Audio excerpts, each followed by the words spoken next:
And thank you for joining today's educational webinar with Cancer Support Community Los Angeles. I'm Kathy Riley, the Associate Director of Programs at CSELA, and I am so honored to welcome you to this week's webinar titled Roadmap to Managing Chemobrain.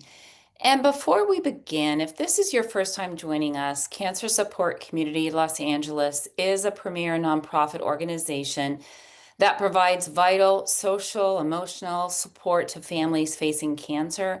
And that includes patients and caregivers and their loved ones, all at no cost. And our programs include support groups, healthy lifestyles classes, social activities, and educational programs like this one.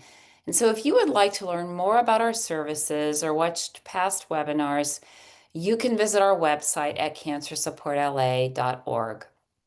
And before I introduce our speaker for today, please note that your video and microphone are automatically disabled for this webinar. You can enter your questions for the speaker into that Q&A feature that you see at the bottom of your Zoom window. And questions will be answered. I think we'll have some opportunity during the presentation and at the end. And we may not be able to get to all your questions today, but we'll get to as many as possible. The chat feature is open, and please limit that to comments and resources relevant to this particular topic. Dr. Arash Asher has served as the Director of Cancer Survivorship and Rehabilitation at Cedars-Sinai since 2008. He has a special interest in the physical and rehabilitative needs of cancer survivors who continue to experience the effects of their cancer treatment. It gives me the greatest pleasure to introduce Dr. Asher. Welcome. Thank you, Kathy, so much for having me, and thank you everyone for joining. I was just telling Kathy, I wish I could see you all and do this in person, but this is the next best thing because at least we'll get a chance to communicate about ideas that I'm really passionate about. Because as you all know better than I, cognition is so important for our well-being. It's essentially a critical part of our identity. And not everyone has every one of these things, but short-term memory lapses, or people will say, I can't concentrate or attend to a task as well. A common one, we hear is, I used to be able to juggle 2 or 3 tasks at once, and I can't multitask as easily as I used to. Or perhaps the most infamous one, there is a word on the tip of my tongue and I just can't seem to get that word out as quickly as I used to. Again, there's nothing within this chemobrain phenomenon that is definitive in terms of what people need to experience to kind of have this constellation of symptoms as part of a diagnosis. So because of that, because there's no single definition or single symptom or set of symptoms, and because the drivers of these symptoms may be so varied, it's important just to recognize that the preferred medical term is CRCI, or cancer-related cognitive impairment, and that encompasses this idea that it may not just be chemotherapy, right? I know chemobrain is the word that's out there, but I personally have had many patients that they never had chemotherapy. Maybe they had hormonal treatments for breast cancer, for example, or prostate cancer, or radiation therapy and surgery, and they still may experience some of these symptoms.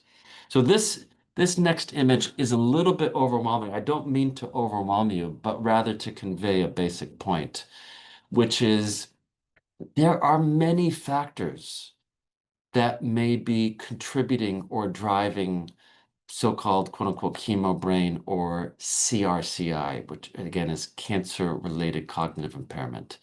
And I'm not going to go through all of this now, but it's just to highlight the idea that, again, it may be the chemo and radiation, it may be hormonal changes.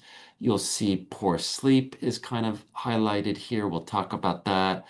It turns out, even though depression or anxiety are not the same, there's a lot of overlap between these ideas and stress and nutrition and exercise. And you'll notice there's kind of one bubble bolded in bright yellow that is bolded intentionally because it seems to be an important driver of this phenomenon. And it's a word I'm assuming most of you have never heard of, and you'll see the term is cytokines. And even if you have not heard of this term, I assure you, everyone has experienced these cytokines at some point in your life. So what are they? And the best analogy, I think, is thinking about the last time you may have had, a bad flu, or maybe, let's say, for example, a bad case of COVID, for example. Now, just based on your own experience, think back upon it for a moment as part of a thought experiment. How did you feel for those 3 or 4 days when you had the flu? And as you're kind of thinking about this, I'm assuming everyone felt extremely tired, right? Nobody, right? You could try to challenge me on this. Nobody wants to take out a textbook and study for a midterm or a final when you're in the midst of the flu, right? We generally feel a little blue or a little bit foggy. We just generally feel terrible. Many people actually feel a little sad or blue for these 2 or 3 or 4 days.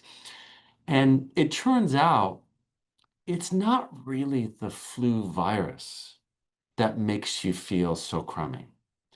It's your body's immune system response to the flu. So your body detects that there's some foreign virus, for example, and we believe, at least in part, it produces these inflammatory cytokines in response to, we think, intentionally make you feel sad, blue, depressed, aching, not wanting to study or do deep thinking, for example. And if you think about it, why would your body want to do this to you? And I hope you gather and guessed that, right? If we felt great when we had the flu, we'd continue, chasing buffalo, gathering nuts and berries, and doing whatever else we did for tens and hundred thousands of years. It's only because we felt crummy that we had the cue, the message, right? The natural drive to stay at home or stay in the cave and rest until we get better. I hope that makes sense. So let me then kind of frame this in the oncology perspective. And again, it's a little bit of a busy slide, but I think it's an important point. So many people who study this space will argue that when these same immune cells either intersects with the chemo, the radiation, the surgery, and or all the stress that may have come with this experience, your body responds in the way that it was built to respond in its infinite wisdom, right? Let's just say chemo, just as an analogy, it may be kind of like a foreign bug to your system, right? It wasn't built to recognize these compounds. And so what does it do? It produces these cytokines. And then what do the cytokines do? And again, at least I believe in part, it may be driving the cognitive symptoms, the fatigue, maybe even some of the symptoms of depression. The difference being, of course, the flu may be 2, 3, 4, 5 days, whereas I'm assuming if you had chemo, for example, or radiation, it could be weeks or months of these kinds of treatment. Now, I will tell you, and I think this is important, a point to convey just to validate what I imagine all of you have experienced, which is this idea that, 20 years ago, or so, certainly 25 years ago, most oncologists would have told you that chemobrain's not even real. And they would have told you that, it's maybe just depression or anxiety or something along those lines because why? Because their argument was, and this is another medical slide, that we have this thing called the blood-brain barrier, which is like the wall between our central nervous system, right, our neurons up here on top, compared to the rest of the body. And their argument was most chemotherapy drugs, I'm being a little simplistic, do not cross this wall. And then their argument was if it doesn't cross this wall, then Chemobrain must not be real. And that is true. But of course, what we're missing is that while the chemo may not readily cross the blood-brain barrier, these inflammatory cytokines and little purple dots you can see in this illustration, right? These little purple circles. These are things like IL-1, TNF-alpha, IL-6. You don't have to worry about what they are. They can cross the blood-brain barrier. And then they do what they do, which is make us feel foggy, maybe feel like we're having a hard time with memory, word finding, etc. So there's some important questions in the chat. So one of them is, for example, how long does this last? And I'm glad you brought this up because it varies. And many experts in this space will say, to a great degree, maybe 75% or 80% of us will go back to our cognitive baselines within 6, 9, or 12 months. Now, again, there may be that 20 or 30% that continue to struggle for some time after, and that's really why I'm doing these kind of presentations, because I want to provide some strategies for those people that may be struggling. But if you're in that first 6 or 12 months, I think just giving your body time to reduce these inflammatory cytokines may be all that you need, just to give yourself some time. Now, I know there was a question about supplements, the best supplement for Chemobrain or CRCI. And the reality is we don't have any great answers at this point. These are medications like Ritalin and modafinil and donepezil, and one supplement that was studied was ginkgo biloba. We need more studies that are more rigorously done before we can make any reasonable recommendations. So what I'm really going to focus my attention on is what I view as the roadmap for health and brain health and wellness, which is really thinking about the lifestyle strategies that we can employ that I believe really can make a difference.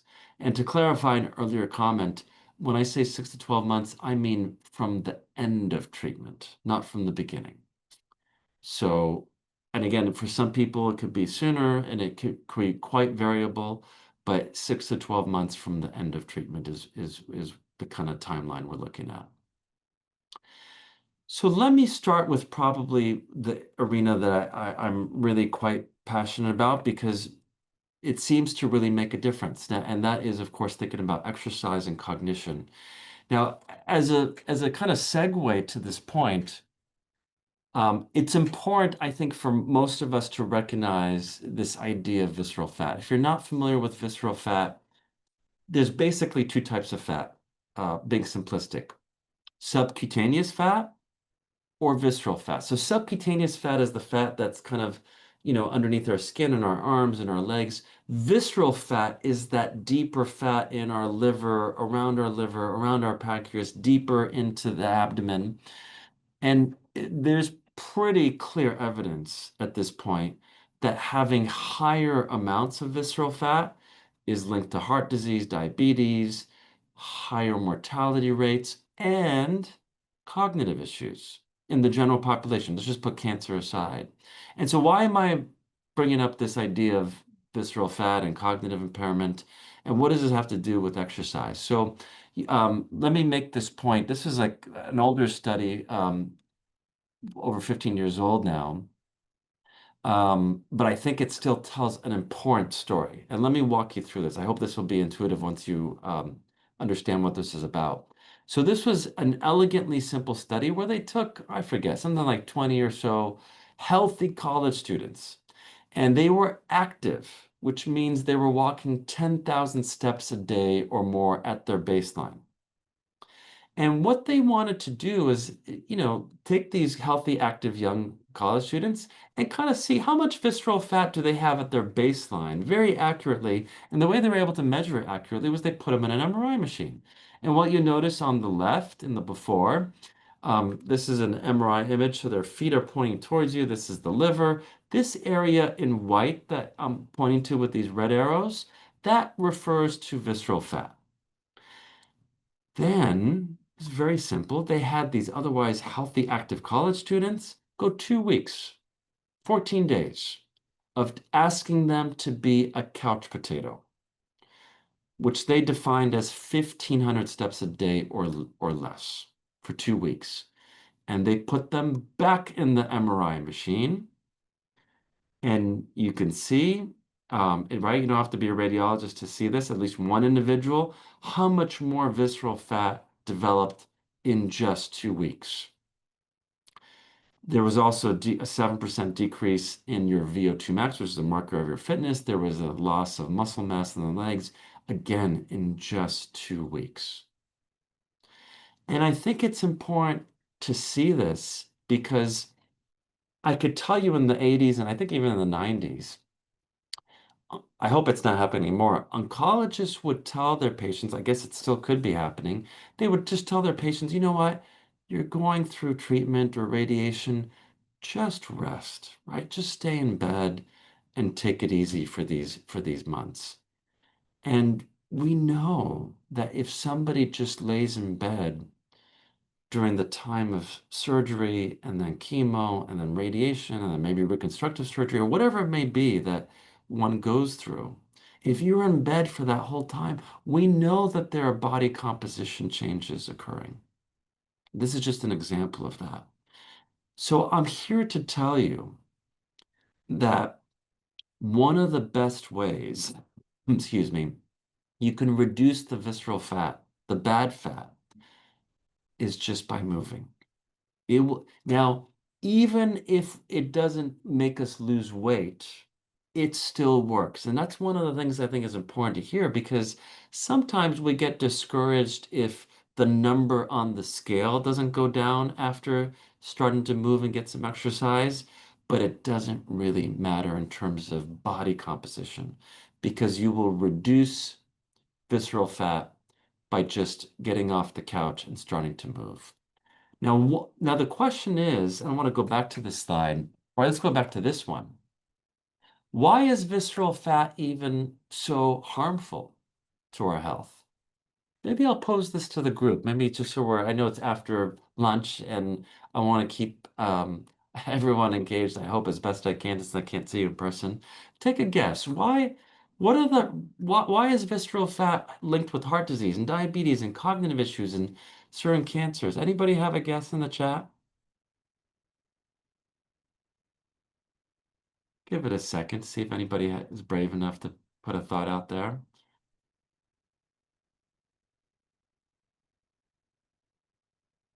I used to think, that visceral fat was harmful because, sometimes, I thought it was kind of pushing on the liver or it's pushing on, the pancreas and somehow the location. But I'm looking at Tamara's answer. It is exactly right because it turns out these visceral fat cells are not just sitting there hanging out, taking up space. Guess what? It's producing something. And what it is producing are these inflammatory cytokines. It's producing inflammation. Now, remember, when we get, a cold or the flu, for example, inflammation goes up. But as we'll talk about in a second, right, after 3 or 4 days, when you go back to hunting and gathering nuts and berries and chasing buffalo, you start moving. And what we learned is that once you start moving your muscles, right? Once you do a squat, when you walk and you contract your muscles, you are reducing the inflammation because what we now know is that whereas we used to believe that muscle is just important so I could lift things and move things and pull things and serve a mechanical role, it turns out that when I do a squat or a pull-up or I contract my leg muscles and walk, that your muscle fibers are also producing something when they're contracted. And guess what? These things that are produced are called myokines. And these myokines, I'm being a bit simplistic, reduce the cytokines. And by the way, these myokines also have all of these anti-cancer properties, at least for like breast and colon and probably other cancer types as well. So, for these and a variety of reasons, we know that exercise improves cognitive performance. I'm not going to waste time on this because I want to get to other things, but this was just one study that looked at 6 months of aerobic exercise compared to a control group. And in every cognitive domain, executive function, spatial processing, processing speed, etc. That's in the red you see the exercise group. Every kind of cognitive test they did, aerobic exercise improved um, the control group. So the bottom line for this piece, and then I'll pause for a second to look at some of the questions. If you look at every major national guideline, NCCN, American College of Sports Medicine, et cetera, American Cancer Society, et cetera, they will all give you the same number that we should aim for 150 minutes of moderate aerobic exercise and strength training, ideally about twice a week. But I would generally recommend starting at 150 minutes of moderate. Now, as I look at the chat, so let's just say and I'm looking at some of the comments. Somebody's having pain, let's say with fibromyalgia, or some of you may be having pain from the hormonal treatments for breast cancer, for example. What do we do? And this is where it's important to work with your doctor to try to tailor a plan because it's hard to make general comments. But for example, just as an example, like many of my patients, for example, with fibromyalgia or various types of chronic pain, might do better with aquatic therapy, right? When you have the buoyancy of the water, so you're not pounding on the joints and it can give you some support, that could be a really gentle way of getting some movement. Or, for example, for some people, a stationary bike can be really low impact. I'm actually moving away from recommending these intense exercise regimens like Orange Theory and like these really high intensity, long duration type stuff with this idea that more is better. When it says that's the slide before you, moderate aerobic exercise, how do you figure out what that is for you? Right? Because for an Olympic athlete, moderate may be right? Jogging for 3 miles could be really easily moderate, right? And for somebody else, jogging 3 miles could be the most strenuous, intense thing in the world. So the easiest way to figure that out on a practical level is what's simply called the talk test. So if I can, let's say I'm walking, if I can talk at least in a short sentence and still carry a conversation, at least the other person should probably be able to tell that I'm walking, but I'm still able to convey a conversation. That's a pretty good indication that you're in the moderate zone. So, and that's really all we need to get a lot of the benefits of exercise, just 150 minutes a week in that talk zone. And by the way, it doesn't have to be so black or white. So if right now you're getting 0, 5, 10, 15, 20 minutes a week, and you went to 90 or 110, that will make a huge impact as well. It doesn't have to be the 150 point or else. Okay. So the first point I wanted to convey is one of the best things you can do for your brain is to move your body, to contract your muscles, and produce those so-called myokines, and it often can make a big difference. Um, okay, I want to, for the sake of time, transition to point number two, which I know is a difficult topic for many of us, which is sleep. But in case there are any doubters, we now know unequivocally that sleep is critical not only for our metabolism, and our immune system and for a number of other bodily functions, but for our cognition, our reaction time, our processing speed, our judgment. This is just one anecdote to show that, where if you get less than 4 hours, your chances of a car crash are almost 12 times as high. Even getting, 5 hours, which is what many of us get, you're almost twice the risk of getting into a car accident. So it's just another reminder that our brains need sleep to work optimally. I'm going to skip this next slide for time, but I wanted to convey this point. And this was a study from a couple of years ago that basically very elegantly showed on the y-axis the number of patients that had cognitive concerns compared to on the x-axis how much insomnia one had. So very basically, if you had no insomnia, only 20% of breast cancer survivors had cognitive issues. But if you had severe insomnia, it was 71, 72%. And you could see in between, like if you had moderate insomnia, 60% had cognitive issues. So you could see there's a correlation between these ideas. So what do we do to try to create and manufacture the best sleep naturally? And I'm not here to talk about meds today because that's again a topic for you and your own doctors. But what can we do to facilitate the best natural sleep aside from meds that really need to be tailored with your docs? And I want to go over the basics because this is where I just want to make sure no one's missing, I think, the fundamentals. And the first point I want to make, and I think this has gotten a lot more attention over the last couple of years, is again, ancestrally, just like we had to move our bodies and produce myokines to survive because we had to gather nuts and berries, for hundreds of thousands of years, we were exposed to natural light during the day, and then when the sun sets, it's dark, right? Unless, I don't know when was the last time you went to Death Valley or Joshua Tree, but I think we forget here in Los Angeles how dark, the real night sky should be. And this regulated what's called our circadian rhythm, right? Our natural circadian rhythm. And so there was a really interesting study from the United Kingdom a couple of years ago where they had these monitors on thousands of adults in the UK, and these monitors were able to measure how much light they had during the day and how much darkness they had at night, basically.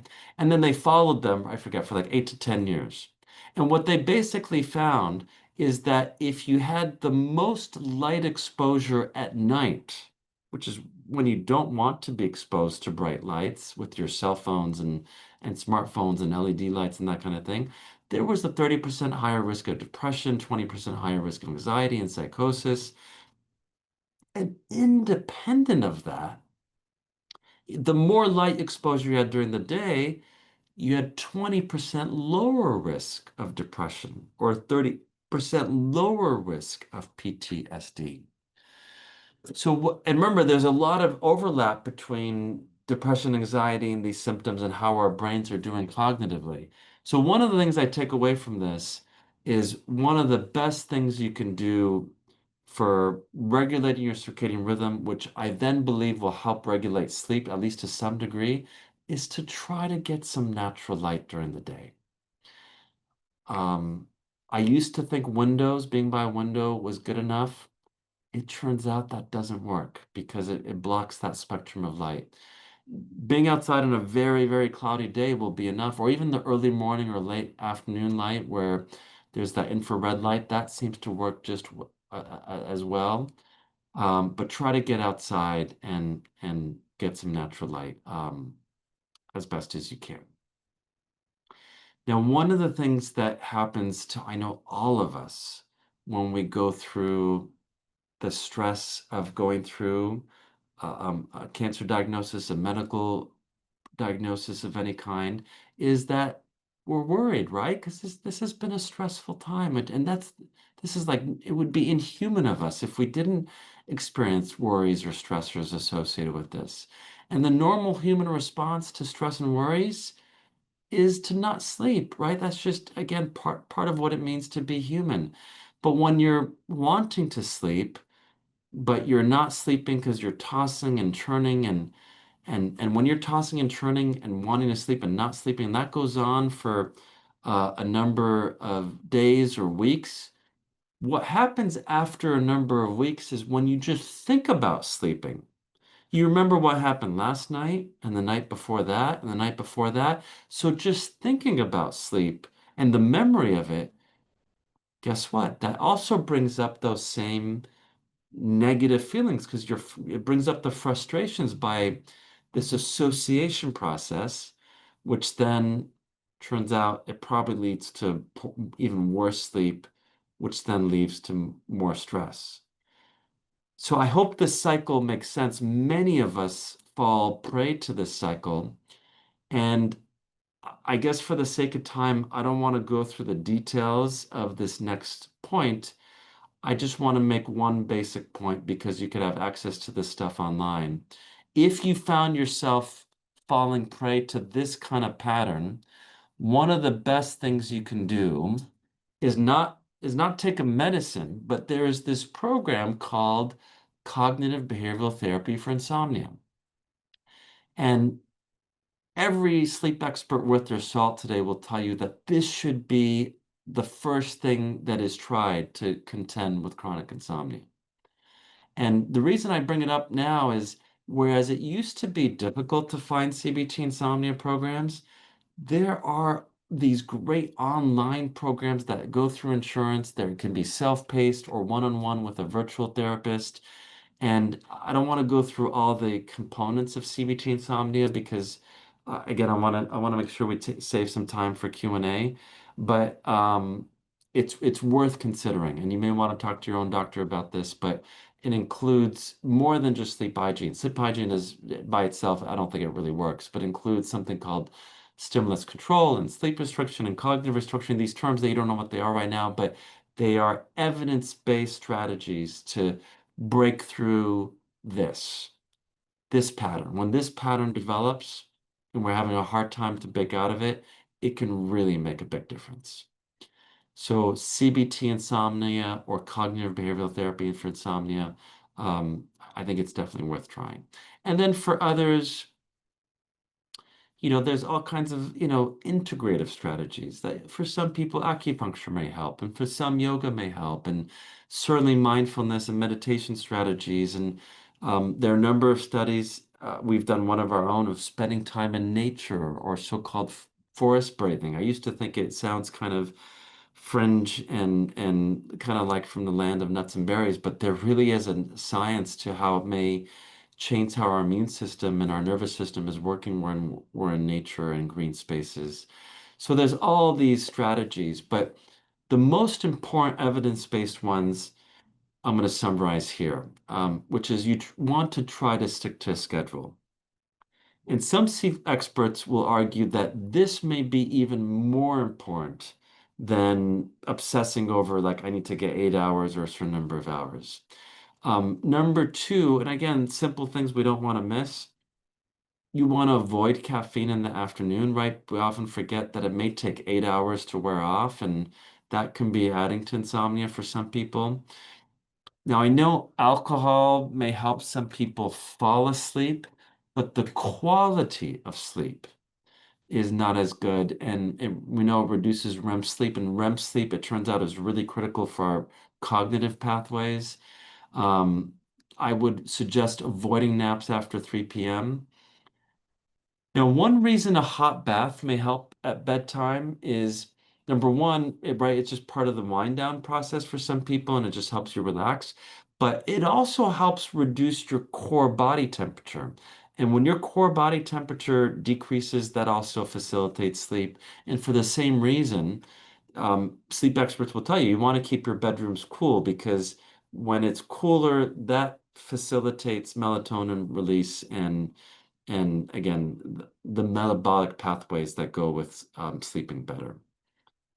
And you don't want to lay in bed awake for more than 20 minutes. And the reason for that is it gets those negative patterns of staying awake in bed and the thinking, the worries that kind of happen. It kind of ingrains those patterns. And that's where, again, the CBT insomnia programs really can make a big difference. Okay, I think I'm going to make maybe one more point because I could keep going forever, and I'll be short on this one. Um, but I think this is important, social connectivity and cognition.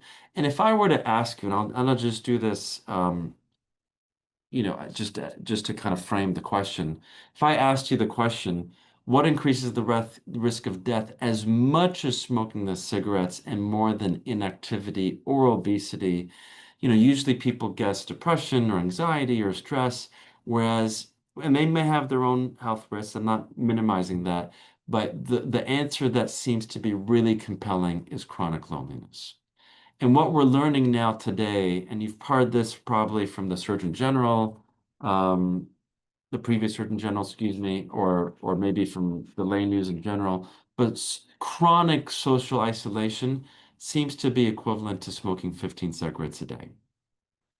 And I'm not going to sugarcoat, and I used to feel bashful about sharing these bits, but I think it's important that we realize that because just like I would tell someone to stop smoking because it's not ideal for your health, I would tell people to connect with people as best you can. Well, this is one of the reasons I love, the cancer support community, and I try my best to support the cancer support community because their whole foundation is by making sure that people don't go through this alone and that we're providing avenues for which people can connect with each other.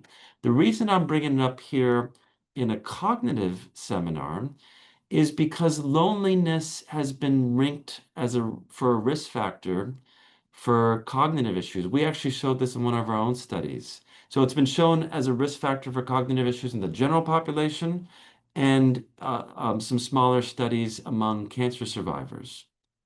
And so then the question is, well, if loneliness may be contributing to this, well, what do I do about that? The first point to remember is that loneliness and isolation aren't necessarily the same, right? So we all know people, for example, that um, right, live alone, right? And they don't feel lonely, right? They feel connected to their neighbor or to an aunt across town or a best friend in New York that they talk to, once a week. And we all know people who are married and have lots of people around them and may feel very lonely. So loneliness is subjective, right? It's a subjective experience. And I think it's important to remember that because you could have, 800 Facebook friends and feel very lonely, or, again, you could just have one or two people in your life, and that's all you need to not feel lonely. And again, the other reason I bring this up is this is something that could be overcome. Again, if we put right, it does take effort to stay connected, and I realize it takes in our digital world, it takes a more concerted effort to have meaningful relationships and connections. But I'm just basically here to tell you it's worth the effort and it's worth the attention. I want to relate that we do have a cognitive rehab program that we run at Cedars-Sinai called Emerging from the Haze. I just rattled through a couple of key ideas, but this is a 10-week seminar um, that we run twice, maybe three times a year with our neuropsychology colleagues. When we have space, we're able to allow others to enroll, so you could always message me if you would like to be on the interest list. We're actually working on making a video production so that people can watch this on their own at home or in affiliation with other cancer centers. The other thing I really want to bring up for those of you especially that may not be at Cedars, for example, is another busy slide. So if you look at guidelines for oncologists, right? And if you take it to the page that says, well, what do you do for people with CRCI or Chemobrain symptoms? You'll see this list of things like, you know, cog rehab, OT, speech, neuropsychology.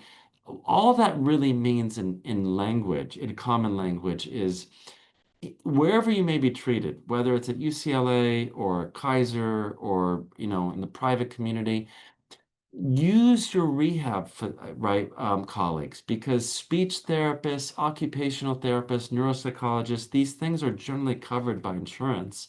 They can help manage many of the symptoms that we're talking about by providing coping strategies, cognitive rehab strategies, organizational strategies, and all the things that I really didn't get a chance to talk about. And the last thing I want to talk about, uh, as a segue before I take any other questions, is we are opening a study here at Cedars. This is a study utilizing something called photobiomodulation. It's a helmet. This is kind of a graphic of what it looks like in the cartoon, but the real image is something like this. Is actually the real helmet that we have. So this is a photobiomodulation helmet that basically emits red light therapy. And we're going to explore whether it can help with these chemobrain symptoms. To qualify, you had to have completed cancer treatment at least 6 months ago, but less than 5 years ago. Um, and most cancer types are accepted for this. And again, not everyone qualifies for these studies. And keep in mind, even if you qualified and you enrolled, there's a 50% chance you would get the placebo light, which is not the therapeutic light. So there's a 50 chance you just get a placebo group. And does require you coming into our office 3 times a week for 6 weeks, which is a big ask, and I know not an option for many of you. But if you're interested, by all means, feel free to message me. I'll be happy to get you on the interest list for that study. Okay, so it is 1:45. I know I sped through and skipped some of the points, but I really wanted to save time for your questions. So let me now bring that down. And I'm going to start at the top. I'm going to go through as many questions as I can. So in general, before I even read through the questions, I will tell you if it's a very individual question that needs like an individual kind of response from your clinicians, I may skip through those, but I'm going to try to um, answer questions that are applicable to a group at large. Okay. So let's see. So yeah, belly, when they talk about, this idea of am I apple-shaped or pear-shaped? And there are more health risks we think with being apple-shaped. It has to do with that belly fat, which is just, that's kind of the lay word for the visceral fat that we know produces these inflammatory compounds. Um, okay, let me scroll through this. Okay, so another question was, do you have any research about how aromatase inhibitors are linked with CRCI? Great question.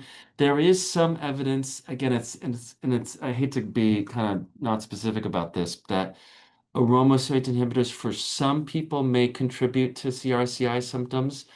It seems that if you compare women who had just aromatase inhibitors to women that had chemo followed by aromatase inhibitors, that there may be like a synergistic or some more cognitive issues, concerns with the people that had the combination.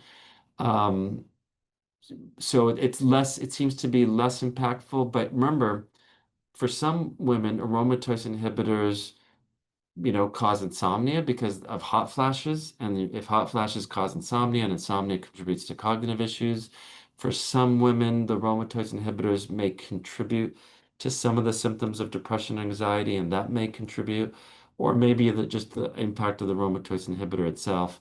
I still think that the strategies that we talked about are still valuable, even if it is driven by these aromatase inhibitors. But that was an important question.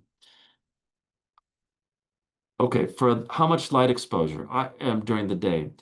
Um, One expert that I've talked to argued that we should aim for at least 20 minutes or 30 minutes a day.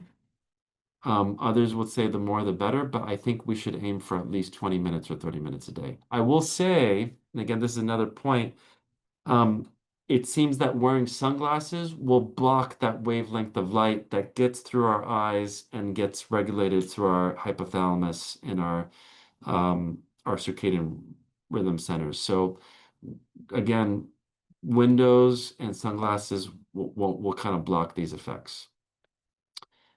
So be mindful of that.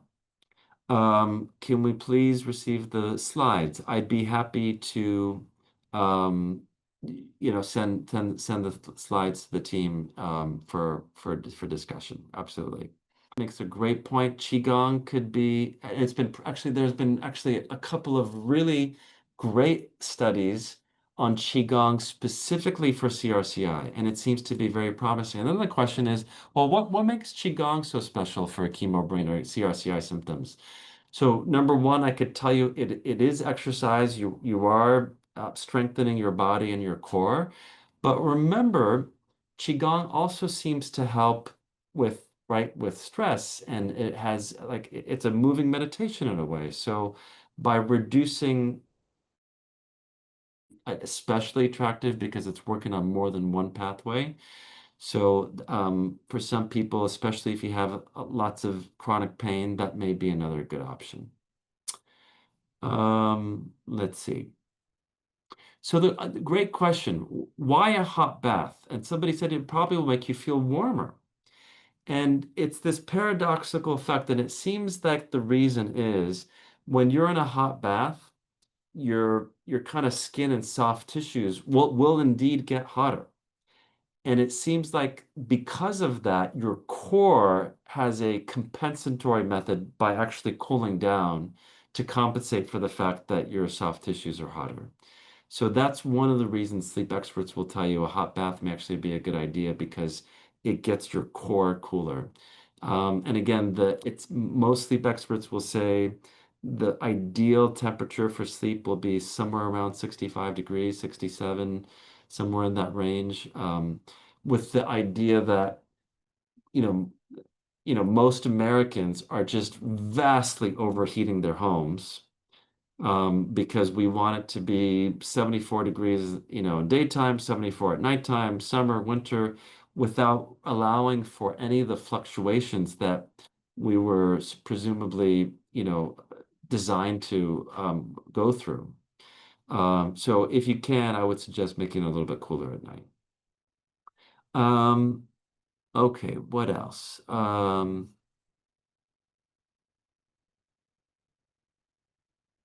Is the 10-week program for those in chemo currently or for post-treatment? In general, we recommend people to consider the program for after treatment. And why is that? Number one, remember, many people will have a resolution of their symptoms just by finishing the treatment and giving your body some time. So we want to allow for that. And for a lot of people, the content at hand that we have in the Haze program is just a little too much when you're in the midst of chemo, when you're in the depths of the fog. So we think it just makes more sense to consider that kind of programming, a few weeks, months after the active treatment has ended, just to kind of give your chance to recover to some degree. Okay, I'm scrolling through to see what else we have. Um, okay, so how do you differentiate between forced radiation menopause and chemobrain symptoms? What is the best hormonal? So when somebody is kind of pushed into sudden menopause, either because of surgery or chemo and radiation, that sudden loss of estrogen certainly can contribute to some cognitive symptoms for some individuals. And I think, again, all the strategies that we're talking about um, will still help, right? Trying to reduce stress, optimize sleep, getting your body moving, etc. And again, I'd be happy to provide the slides. Does rituximab specifically cause CRCI? I would need to look that one up. I don't remember seeing a study specifically on that one. Is there any connection between chemobrain and motion sickness? Not that I've ever come across um, any study in that regard. Okay, so it's 1:53. Um, we still have a few minutes, so I would love to go back to one or two points that I may have skipped, unless somebody puts up another slide. I thought I would run out of time for questions, but if somebody wants to put in something else, otherwise, there is one point in one of the slides that I would love to revisit that I'm going to bring up. Checkpoint inhibitors might. There is actually recent research that some people might be susceptible to cognitive effects from that. And what do you, another question, what do you recommend for individuals living with stage 4 metastatic? Okay, that is a great point. So what about those who are with metastatic breast cancer? I still think all the things we're talking about become even more important because, right, there was a recent study that just came out in 2024, for example, that if you get light to moderate amounts of exercise, that you will actually have better quality of life, less fatigue, and probably better survival for the reasons that we're talking about because it reduces some of these inflammatory pathways. So I would say I would try to be kind to yourself in that regard because I'm not here to we're not here to judge anyone on why we're having these symptoms, but try to mitigate them as best we can. And I think keeping your body moving will still make a big difference. And again, we have had people with metastatic breast cancer participate in our Haze class or reach out to one of our speech therapists or occupational therapists for one-on-one strategies. So you're welcome to message me if I could help kind of navigate that. The one point I want to make that I kind of went through very quickly, and maybe this will be the point that we'll end on. I want to go to people that may be in this space. So remember this pattern, right? This is a pattern that many of us are susceptible to when we go through a stressful time. Now, there's one part of CBT insomnia that involves what's called stimulus control therapy. And this is something any one of us can practice on our own. And if you had that pattern that I just showed in the previous slide, this can really make a big difference. And this is basically how it works. So number one, you only go to bed when you're sleepy, right? And this is a disciplined exercise, so you have to be committed to doing this. You don't do anything other than sleep or sex for the bedroom, right? You don't watch TV or worry or eat or anything like that. And the key is if you do not fall asleep within 15 to 20 minutes, you got to get out of bed and go out to the living room or the kitchen and just hang out there and just do something relaxing until you feel like you can fall asleep again, and then you go back to the bedroom. And if you don't fall asleep within 15 to 20 minutes, you're back into the kitchen or living room again. And here's the hard part. Let's say it took you until 3 in the morning until you fall asleep. You still have to set your alarm for whatever your desired wake up time is. Let's say it's 7 a.m. And you stay on that schedule. And if you're practicing this routine, you do not take a nap during the day. And and you just practice this for a little while. Now the question is, why does this work after a few weeks? And the reason this works for many people is number one, if I fell asleep at 3 and didn't get, I had to wake up at 7, I got no naps the next day. The next night, as I'm approaching 7 p.m., there's a lot more sleep inertia, right? There's a drive within our central nervous system to want us to get and fall asleep and stay asleep. But on a psychological level, the reason this works, and I'll end on this point in case there are any other questions, is you're now teaching your brain that the worrying and the thoughts and the anxieties, that's now all in the kitchen.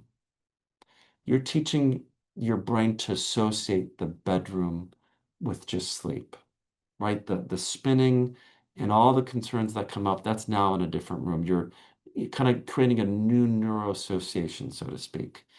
And for some people, this can be a really, I think, major breakthrough in breaking through the pattern that's so common, which is this one, right? This vicious cycle that could occur.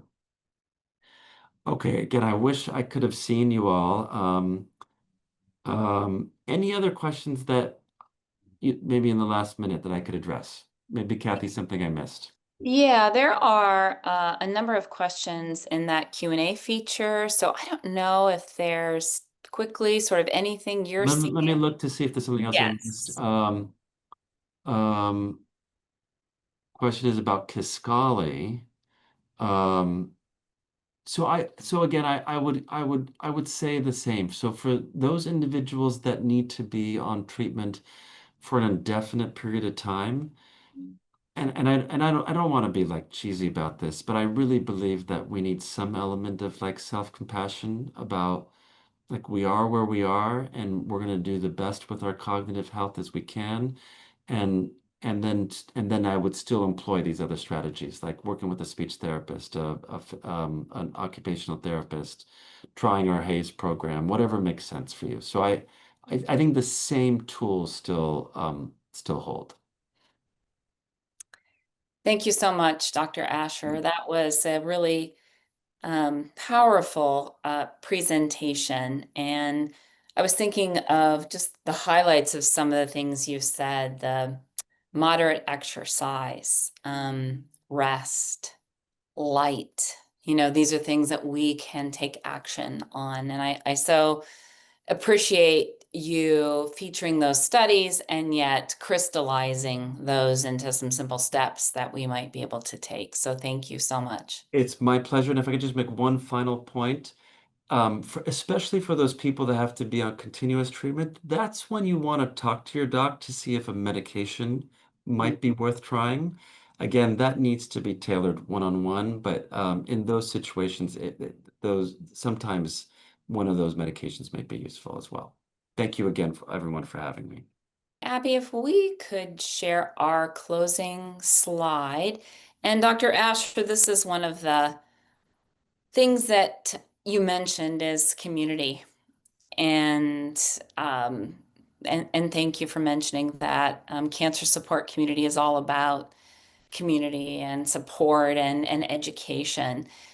If you want to learn more about our programs, please visit our website. And if you have any questions for us, or if you would like a copy of the slides from today, you can email info@cancersupportla.org.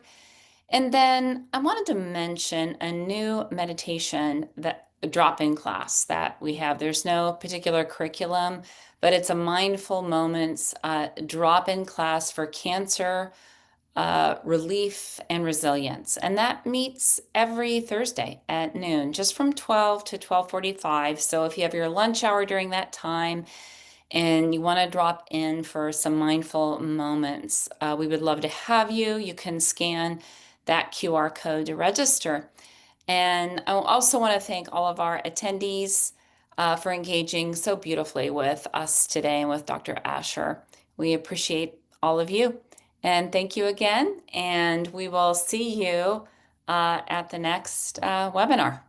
Take care, everyone.